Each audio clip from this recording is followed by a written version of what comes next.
Well, here with a white client, a very interesting client. I know a lot of people say that, I hate white people, I'm a racist, But tonight, since, Anima, Sola, Malinette, and Tranquil Spirit has definitely been a conversation which I've, definitely had with a lot of people, as well as made a lot of videos about it.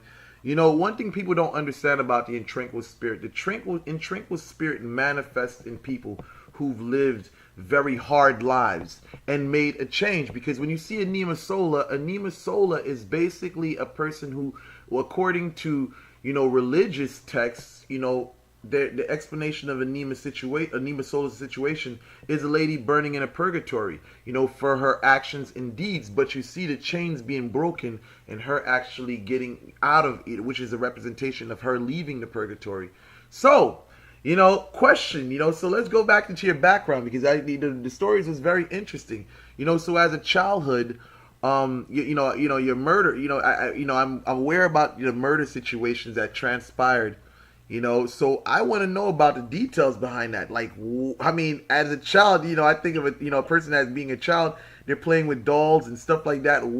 How did you end up in those situations with murder cases over your head?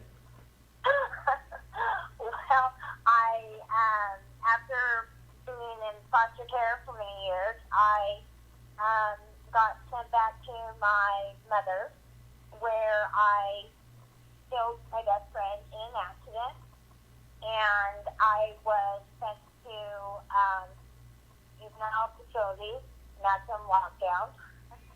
And while I was there, being a small white chick, 95 pounds, 5 foot, I found that I had to defend myself on a regular basis, so I became very vicious. Mm-hmm. And by the time I was 16, I had taken 3 lives while I was walking. 3 lives? 3 lives? Damn, 3 lives? Yeah. What the 3 lives? And you said by 16, you had taken 3 lives? Yeah. So my question is, like, I would like, can you elaborate on that? Like the first situation, what happened the first time?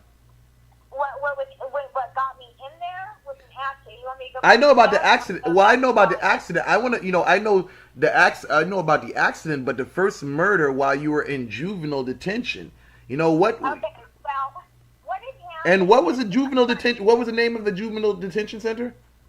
Well, it was Hillcrest School of Oregon. Okay. Hillcrest, and I was up on the hill. I always say that.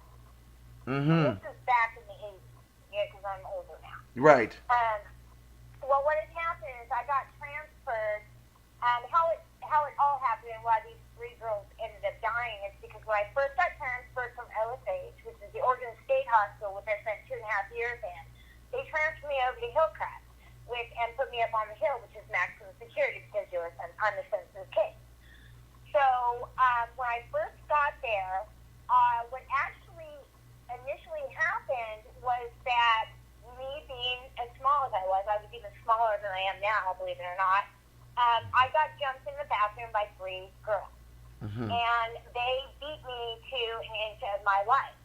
Mm. So I decided, as I healed, and I was very angry, obviously, that I was going to pick each one of them off one by one. And I ended up doing that.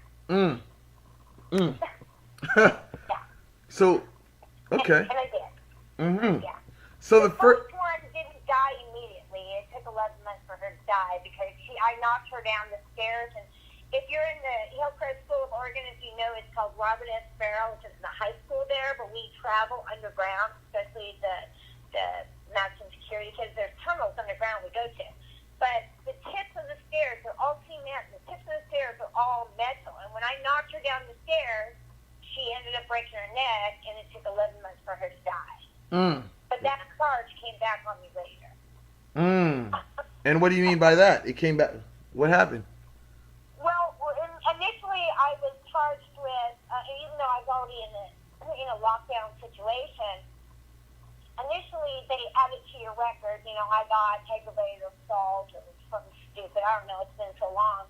But when she ended up dying 11 months later, complications to her being paralyzed from the neck down. It Mm. wasn't from the waist. As I said previously, when a person works with Anima Sola, in my language, or just saying, when a person has that over a head, Mali Net Piesesh Anima Sola, we say that those spirits could relieve a person kokobe, which means crippled. So therefore, I can see the manifestation of that type of force working in your life at an early age. But yes, I'm listening. It's just the fact Absolutely. that. Mm-hmm. Absolutely. Actually, I became associated with that side of the world when I was 12. I spent a lot of time in lockdown and actually got booked. Mm. I was able to get booked, and spirits have always been a part of my life, at least since I was 12. So yes, you are absolutely right. And I do believe that they do watch out for me, and I do believe they protect me and guard me. So the second person, what happened? I mean, 3. That's a very powerful number. But what happened with the second person? Okay, the second person, I played the game of the system, and I, behaved myself and was a model prisoner. And I actually was allowed to go to a cooking class. Stupid people. So after many months, I was allowed to go to this stupid cooking class. But it was all a ploy because I wanted to get in the cooking class because I knew there was lessons in there. And my second target, her name was Tracy, I'm not going to say her last name. And I actually took a knife from the cooking class. And as they were counting everything, because you're not supposed to leave before they count anything, the bell went off, and I went out the door, and I hunted her down, and I stabbed her to death in the hallway. Actually, I gutted her because I took part of her intro and pulled them out of her body. Wow. Because she had left me for dead, and I was a very angry kid. There it is. So they got me. And number 3? Nowhere for me to go, but whatever. And number 3? So, number 3, I paid her back in the same way they introduced me to Hillcrest School of Oregon.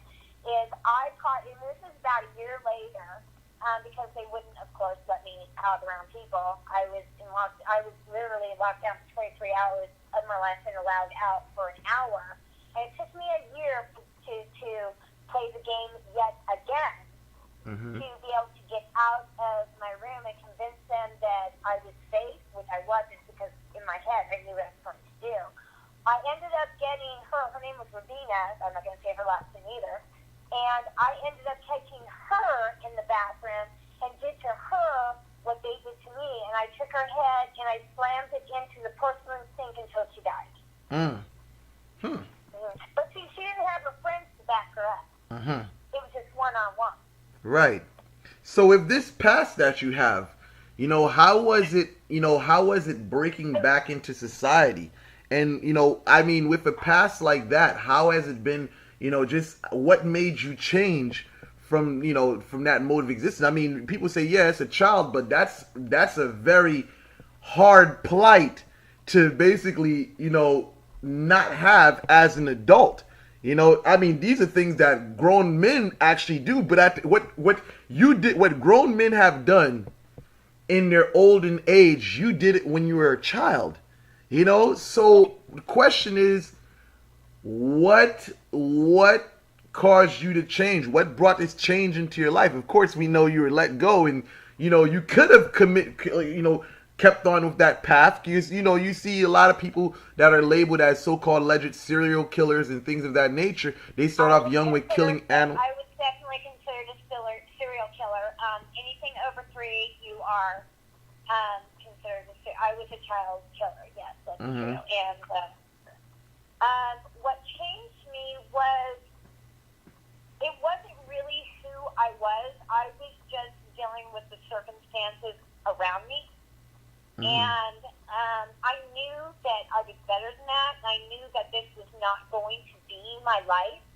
And what really changed for me is when I had my daughter, and now she's 27. So, and And at that point in my life, I knew that I did not want my daughter at the time. I have a son now too, but at the time I just had her. That I didn't want her to know or see or be involved in that type of world. Mm-hmm. So I did everything I could to change, let go of the past, and to be a part of society in a responsible way for my daughter to have a good life. Mm-hmm. And I also married President Bank. So. Got you. Well, that's definitely. I don't look like people would think I look like. Of course, I looked at your photos and I was like, God damn, that's a hot white chick. But yeah. People don't associate with me with that kind of a past. Of course. You know? I mean, what a blonde-haired, blue-eyed white chick. A blonde-haired, blue-eyed white chick that probably weighs about 100-something pounds. Of course not. People would not associate that with you. No, not at all. And so I'm very deceiving, but I'm not deceiving because I've always been very upfront about myself. Right. I've never hidden my past. I'm not ashamed of my past. I think the things that I did, I honestly, in my heart, believe that they deserve it. Right. They wanted to kill me. They failed, and that was on them. Right. Okay. They fell. They left me for dead. They thought I was dead. The problem was they didn't kill me. So I went back and I just took them off one by one by one. And when I was done with the third one, I was done. Do you know what I mean? I was like, okay, now I'm just going to finish my time and just chill. And everybody was so fucking terrified of me. It didn't matter. Nobody messed with me. So it was smooth sailing from there. Right. Honesty. So I want to say to viewers, that's actually watching this video, when you're dealing with Anima Sola or Anima Sola's children, you have to be careful. You don't want to piss them off the wrong way, because when you piss them off the wrong way, you'll definitely have hell to pay. So with that said, I conclude this video.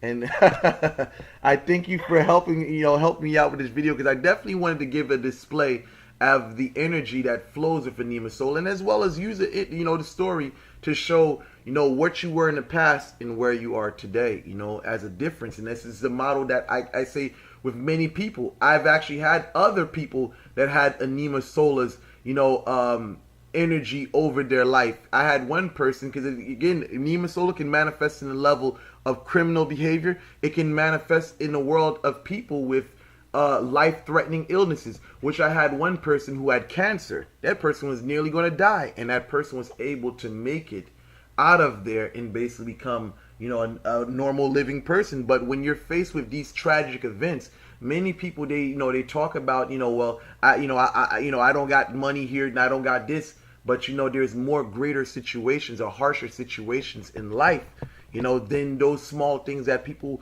complain about every day. So with that said, I'm going to conclude this video, and I thank you for your, your input into my channel. But